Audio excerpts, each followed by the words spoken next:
കേരളം നടുങ്ങുന്ന വളരെ പ്രധാനപ്പെട്ട ഒരു വെളിപ്പെടുത്തലിലേക്കാണ് നമ്മൾ പോകുന്നത്. കുറെ നാളായിട്ട് ഊണ് ഉറക്കമില്ലാതെ ആ പരമശിവത്തെ പിടിക്കാൻ നടക്കുകയില്ലായിരുന്നു.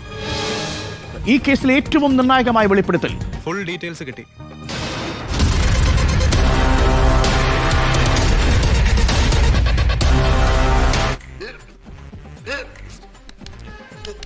ഈ കേസിന് 1.5 കോടി രൂപ ദിലീപ് കൊട്ടേഷന് നൽകി എന്നുള്ളതാണ്, വാഗ്ദാനം നൽകി എന്നുള്ളതാണ് ഏറ്റവും പ്രധാനപ്പെട്ട വെളിപ്പെടുത്തൽ.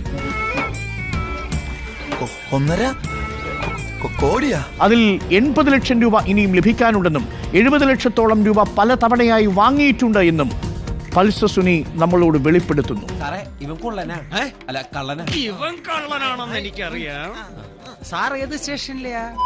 ഈ പൾസർ സുനി എന്ന് പറയുന്ന ഒരു വ്യക്തി ശരിക്കും പറഞ്ഞാൽ ഇയാളുടെ തന്നെ പല സമയങ്ങളിലുള്ള വാക്കുകളും ഇതൊക്കെ വിശ്വാസയോഗ്യമല്ലാത്ത രീതിയിൽ തന്നെ വന്നിട്ടുണ്ടായിരുന്നു. പല സമയങ്ങളിൽ പല വാർത്തകൾ നമ്മൾ കേട്ടതാണ്.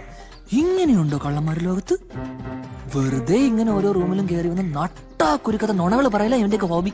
അപ്പോൾ അദ്ദേഹത്തിനെ തന്നെ വിളിച്ചിരുത്തി ഒരു മാവിന്റെ ഒരു മരത്തിന്റെ ചുവട്ടിൽ സംസാരിക്കുന്ന സമയത്ത് ആ ക്യാമറയുടെ ഫോക്കസ് പോലും മാറാതെ ഒരു കാര്യം ചെയ്യുന്ന സമയത്ത് അതിലൊരു ചതിയില്ലേ? അത് എന്തോ ഒരു പ്ലാനിങ്, എനിക്ക് ഇതിനകത്ത് എന്തോ ഒരു അസ്വാഭാവികത, ഒരു സ്ട്രേഞ്ച് ഫീലിംഗ് എനിക്ക് തോന്നുന്നുണ്ട്. പെട്ടെന്നൊരു സുപ്രഭാതത്തിൽ ഒരു സ്റ്റിംഗ് ഓപ്പറേഷൻ. ഇത് നമ്മുടെ ശ്രദ്ധ തിരിച്ചുവിടാനുള്ള ഒരു ചട്ടമ്പി നാടകമല്ലേ എന്നാണ് ഞാൻ ചോദിക്കുന്നത്. ഇപ്പോൾ നമ്മുടെ ഈ ഗോവിന്ദചാമിയെ വിളിച്ചിട്ട് ഇന്റർവ്യൂ എടുത്തിട്ട് ഗോവിന്ദചാമി പറയുന്ന കാര്യം വിശ്വസിക്കാൻ നിങ്ങൾ തയ്യാറാവും? അപ്പം എന്തൊക്കെയോ കാര്യങ്ങൾ ഇതിന്റെ അകത്ത് നിന്ന് വീണ്ടും വരണമെന്നുള്ള ഒന്നുകിൽ ആരുടെയോ അജണ്ട. ഈശ്വര, ഇതൊക്കെ എന്റെ തലയിലാവൂലോ? അതെങ്ങനെ നിന്റെ തലയിലാവണം? പിന്നെ നീ കയറിയേക്കോ?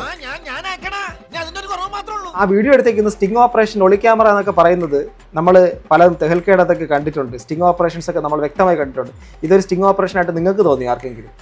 എവിടെയോ എന്തോ ഒരു തകരാറ് പോലെ. അവർ ക്യാമറയുടെ ആംഗിൾ പോലും മാറാതെ രണ്ടുപേരും നിൽക്കുന്ന രീതിയിലേക്കൊക്കെ അത് വരണമെങ്കിൽ അത് അത്ര ഡിസ്റ്റൻസ് മറ്റത് മറിച്ച് കവർ ചെയ്തുകൊണ്ടൊക്കെ അത് കറക്റ്റായിട്ട് ചെയ്ത് എടുക്കുന്ന പറഞ്ഞാൽ ഇത് ഒരു ഒളി ക്യാമറ കറക്റ്റ് ആ ദൃശ്യം പകർത്തിയതുപോലെയൊക്കെ ഒരു ഫീൽ വരുന്നില്ല.